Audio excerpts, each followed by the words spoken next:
So I went for the Radiomaster Zorro. For me, I like the gamepad style. I like a smaller transmitter. This feels very tactile, very solid in the hands. I like where the switch positions are. So when you're flying, you've got to choose the one which is right for you. This is more for thumbers. So for thumbs, you can have your fingers free for your switches.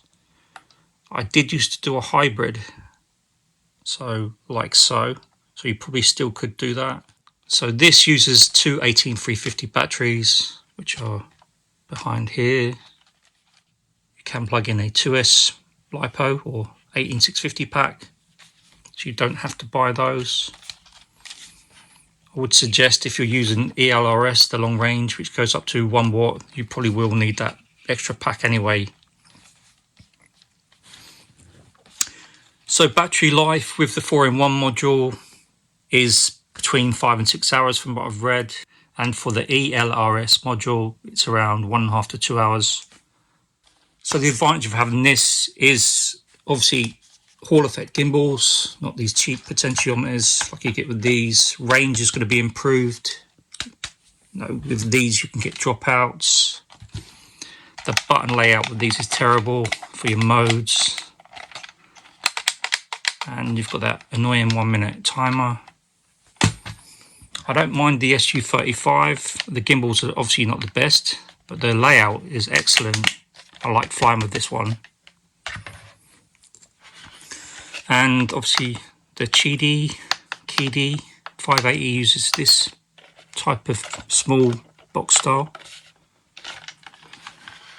I mean, they're okay. They're okay when you're starting out. Once you get into the hobby, you don't want to be carrying around all these different transmitters for all your different planes. You just want one which can control them all, and this one can. So the protocols available to you normally have all the different channels set out, so you have to go in and set those up, which I've done with audio on the switches. Just map those out. Now we can take a look at that and I'll show you that it does work. So after you've got it, you probably want to charge it up if you've got the batteries. So you press and hold it to power it on. Welcome to RTF. Disarmed. Flight mode stabilize. Low rate. So you can use RTF with this or OpenTX. And updating it and charging it. They do supply a USB-C cable for that. So to charge it, use the bottom USB-C. For updating, use the top USB-C. So you can put another antenna into this transmitter. You've got your SD card there for all your models and your firmware. So that's your headphone jack. And this side you've got your trainer port or SIM port, DSC I think it's called. The back uses the nano modules, so ELRS, Immersion RC Ghost, TBS Crossfire. You can add all those modules in at a later date if you want to. So you can use this with FPV quads, helicopters, planes, Traxxas cars now, different RC cars. So it is a great thing to have. You've got your antenna there, which just folds out, folds back in. So let's go over the buttons. So you've got your trim buttons here. Trim center. You've got system, return, page forwards, page backwards. You've got your roller, which navigates you through the menu. You just press it in to select what is highlighted. You've got your telemetry button and you've got your model button. You've got 16 usable channels depending on your receiver. So 2 3-way toggles, 2 sliders, 2 momentary switches, 2 2-way toggles there, so that's 14, and 2 momentary switches underneath. So if you press in system, then page forward, I think it's page 3, so at the top you've got how many pages, so 3 out of 7. So here you would use your roller and you need to set up your time and date, make sure the voltage is correct for the transmitter, 6.6 to 8.4 it should be. So when you scroll down, you need to check another setting. So here, battery low warning, so we can put that to 6.6 if you want. So if we return out of that, after you've set that up. So one thing to mention, if you do go for one of these 4-in-1 multi-protocol transmitters, make sure you get the FCC version, not the EU, because they're more restricted on the protocols. So what I'm going to do is just quickly show you, so if you want to add a model, or if you want to check out a model, so say for instance I've set up the SU35, just return out of that. So you've got 12 pages here, this is one of 12, so if you hit your page plus there, now we're going to the setup of a model. So here you would just press that in and change the name, you know, press it in like so, and to skip across you just press it in. To come out of that, just press return. Then if you scroll the roller left, so you can see I've got my external RF is off because this is internal. That's your binding receiver line there. So you have to give it a number. So the SU35 did only work with 21. I couldn't get it to bind to begin with. So if you're struggling, you may want to try that. So here we've got our firmware version. So I got this version off RC Groups. If you're not a member of RC Groups, then you need to get on there and join up. Shout out to Oztree Crusher, very helpful guy on there. He gave me this version to try with the KD 580. Not sure how you say it. So as you can see, that's the latest protocol, which covers all the features of the SU35.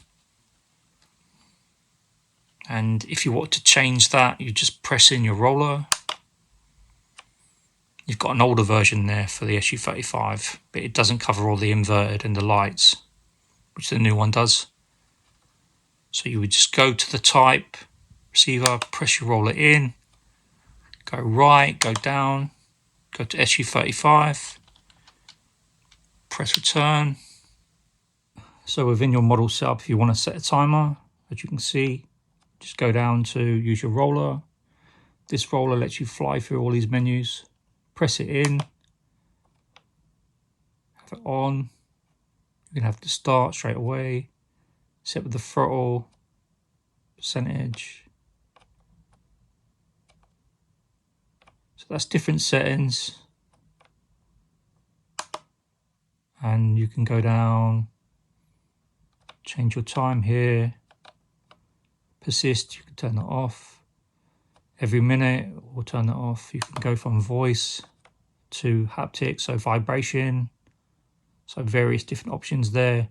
This is a feature I've missed, so you can set up your timers for each of your models. 3D mode. Flight mode stabilized. Stabilized. This switch. High rate. Low rate. High and low rates. And this switch here is to arm and disarm.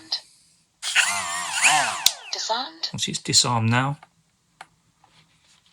And I believe, yeah, so I've used switch G, momentary switch. If I put it this way, you'll see that's inverted. So I've used all the multi-protocol channels. I'll pop that up now. So slider 2, I can turn the lights on and off. And once they're on, if you use slider 1, I can get them to flicker. So everything's all set up. See. And disarmed. So just to show you the protocols, you know, do fully work. You can have all the functions still using a hobby grade transmitter. So far better experience. This package was the batteries, the lanyard. You get a screen protector, which I put on there. Nice little touch. You get your charging cable, your programming cable. So with this, you've got a high quality transmitter. You've got your Hall sensor gimbals. You can set it up the way you want, customizable. You've got your expo, your mixers, you know, the stuff you'll learn along the way, which you can set up for your planes, your helicopters, whatever you're using. You've got 16 channels, plenty of channels to use. You are going to be fine, like all day you're going to need like battery packs to plug in, but they have thought of that, you know. You've got to choose the controller which fits your hands the best. You know, the way the switches are, the feel of it. For me, I made the right choice. I do prefer the gamepad style, but I'd be quite happy to get the Boxer and use that also. So I'll link down below to this. Hope the video's been useful to you guys.